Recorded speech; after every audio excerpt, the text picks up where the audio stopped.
तो भाई आज और अभी से हम शुरू करने वाले हैं 7 डेज की मास्टर इंग्लिश स्पीकिंग क्लास, जिसमें मैं आपको इंग्लिश सीखने की एक से एक जहर ट्रिक बताने वाला हूं। अंग्रेज भी बोलेंगे कि भाई ऐसे इंग्लिश कहां से सीख के आए हो, हमें भी सिखा दे। तो कॉपी पेन लेकर बैठ जाओ, क्योंकि अब फर्रे वर्रे बनने वाले हैं। क्योंकि आज मैं आपको सिखाने वाला हूं सेंटेंस बनाने की ऐसी जहर ट्रिक, जिसके बाद आपको इंग्लिश एकदम हलवा लगने लगेगी। वीडियो स्टार्ट करने से पहले अगर आप मेरे चैनल पर नए हैं तो फटाफट से चैनल को सब्सक्राइब कर लीजिए, और उसी के साथ आप मुझे इंस्टाग्राम पर भी फॉलो कर सकते हैं के इंग्लिश क्लास के नाम से। पेज का लिंक मैंने डिस्क्रिप्शन बॉक्स में दे दिया है, तो वहां से जाके आप मुझे फॉलो कर लीजिए। तो चलिए अपना आज का वीडियो शुरू करते हैं। तो दोस्तों, इंग्लिश सीखने की ये हमारी पहली वीडियो है, जिसमें मैं आपको सिखाऊंगा कि भाई सेंटेंस बनाने के लिए हमें क्या माल मसाला चाहिए, जिससे कि हम बहुत आसानी से सेंटेंस को बना लें। तो देखिए दोस्तों, इंग्लिश में किसी भी सेंटेंस को बनाने के लिए ना हमें बेसिक 3 चीज़ें चाहिए होती है। पहली चीज़ क्या है? पहली है सब्जेक्ट, दूसरा है वर्ब और तीसरा है ऑब्जेक्ट। अब ये क्या वाला है, इसे भैया कैसे यूज़ करना है ये कौन बताएगा? ये भी तो मैं ही बताऊंगा ना तुम्हें। तो अब देखो, सबसे पहले ये जान लो कि भाई सब्जेक्ट होता क्या है। अब सब्जेक्ट का मतलब ये नहीं कि बोलो कि maths, science, physics, chemistry, geography, नहीं, ये सब्जेक्ट नहीं। यह इंग्लिश में सब्जेक्ट का मतलब होता है कर्ता। अब ये कर्ता क्या है? कर्ता का मतलब होता है यानी डूअर। देसी स्टाइल में समझाता हूं, नहीं समझ आया ना अभी तक? तो चलिए मैं समझाता हूं कि भाई काम करने वाला जो काम कर रहा है, जिसके बारे में हम बात कर रहे हैं, वही सब्जेक्ट है। मैंने बोला कि मैं जा रहा हूं, तो कौन जा रहा है? मैं जा रहा हूं, तो सब्जेक्ट क्या हुआ? मैं हुआ। मैंने बोला कि वह खाना बना रही है, तो खाना कौन बना रहा है? वह बना रही है, तो वह क्या हो गया? सब्जेक्ट हो गया। समझ आया? तो मेरे भाई सिंपल शब्दों में ये जान लो कि सेंटेंस में जो भी काम करने वाला होगा ना, वही बेचारा सब्जेक्ट कहलाता है। अब सब्जेक्ट भी हमारे 2 प्रकार के होते हैं। एक तो होता है सिंगुलर सब्जेक्ट और दूसरा होता है प्लूरल। सिंगुलर का मतलब यानी एक वचन इसको हम बोलते हैं। जैसे कि यहां पे देखिए, आई, ही, शी, इट, या किसी का नाम जो होगा, ये क्या है? सारे सिंगुलर सब्जेक्ट हैं। आई का मतलब क्या होता है? मैं होता है। ही का मतलब होता है वह, यानी कि किसी लड़के को बताने के लिए, मेल को बताने के लिए हम ही का यूज करेंगे। शी का मतलब होता है वह, लेकिन इसे हम यूज करते हैं किसी फीमेल या लड़की को बताने के लिए। इट का मतलब होता है यह, यानी किसी भी नॉन लिविंग थिंग को या एनिमल को बताने के लिए हम इट का यूज करते हैं। और नाम से, नेम से क्या हो गया? किसी का नाम हो गया। और दूसरा सब्जेक्ट जो टाइप होता है वो होता है हमारा प्लूरल। प्लूरल के अंदर देखिए, वी, यू, दे।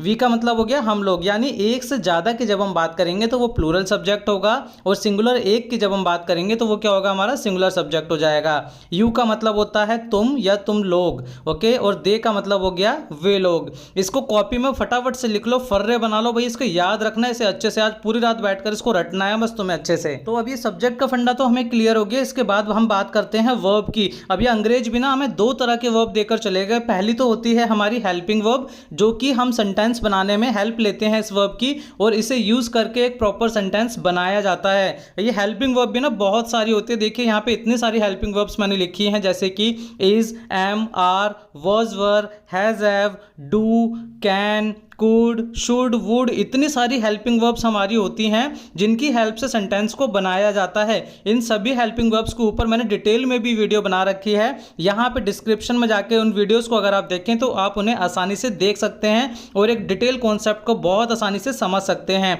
दूसरी होती है दोस्तों हमारी मेन वर्ब। एक तो हेल्पिंग वर्ब बता दी, दूसरी है हमारी मेन वर्ब। अब मेन वर्ब का मतलब ऐसी वर्ब होती है जो एक्शन को दर्शाती है, यानी किसी भी काम को दर्शाना। अब जिंदगी भर इंसान क्या करता है? काम ही तो करता, सारी जिंदगी तो काम करता है। आना जाना, खाना पीना, धोना, बैठना, उठना, रोना, पढ़ना, ये सब क्या है? ये वर्ब भी तो है। तो अब देखो यहाँ पे सब्जेक्ट, हेल्पिंग वर्ब और मेन वर्ब को यूज कैसे करके सेंटेंस बनाए जाते हैं। देखो यहाँ मैं आपको सिखाता हूं कि भाई मैंने बोला तुम जा सकते हो, तुम जा सकते हो, तो यहाँ पे क्या बोला मैंने? यू। सबसे पहले क्या लगा दिया मैंने? सब्जेक्ट लगा दिया यू, ओके। यू क्या है? सब्जेक्ट। अब काम करने वाला कौन है? यू, ठीक है। तो इसके बाद अब देखिए, मैंने बोला कि भाई कैन लगा दिया, हेल्पिंग वर्ब लगा दिया। सकते हो के लिए मैंने क्या लगा दिया? कैन लगा दिया। कैन क्या है? एक हेल्पिंग वर्ब है। और उसके बाद जाने को इंग्लिश में क्या बोलते हैं? जाने को इंग्लिश में बोलते हैं गो। तो सेंटेंस क्या बन गया हमारा? You can go. एक और एग्जांपल देखिए, हमें खेलना चाहिए। तो हमें के लिए अभी मैंने सब्जेक्ट में बताया था कि क्या लगाते हैं, हमें या हम लोग के लिए हम लगाते हैं वी। अब चाहिए के लिए क्या होता है? शुड होता है। तो हमने यहाँ पे शुड लगा दिया, ठीक है। लास्ट वाली जो वर्ब होगी उसको हम यहाँ पे बीच में लेके आ गए। और खेलने को इंग्लिश में क्या बोलते हैं दोस्तों? खेलने को हम इंग्लिश में बोलते हैं प्ले। तो हमने सेंटेंस क्या बना दिया? We should play.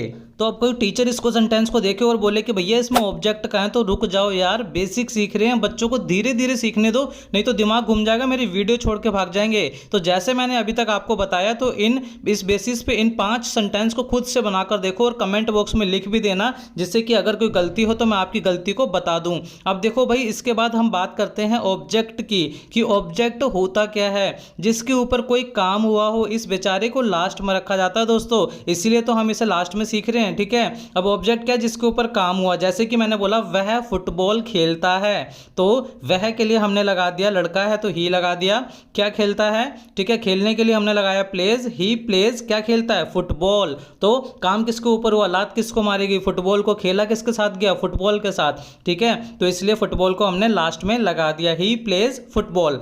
एक और एग्जांपल देखिए यहाँ पे, मैं टीवी देख रहा हूं, आई एम वॉचिंग टीवी, तो मैं क्या हो गया, सब्जेक्ट हो गया, तो इसके लिए आई लगा दिया।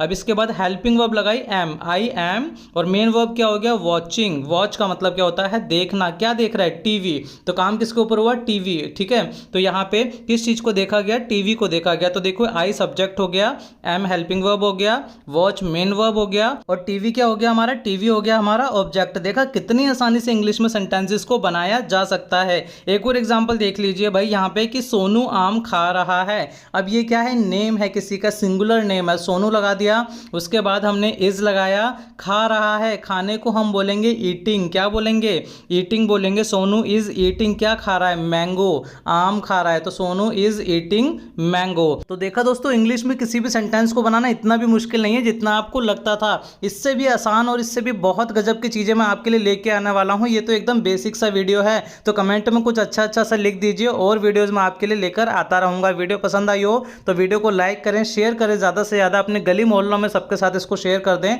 और चैनल को सब्सक्राइब करना ना भूलें, बेल आइकन को प्रेस जरूर कर लें, जिससे कि आने वाली सभी वीडियोज़ की नोटिफिकेशन आपको टाइम पर मिलती रहे। तो मिलेंगे आपसे अगली वीडियो में एक नए लेसन के साथ।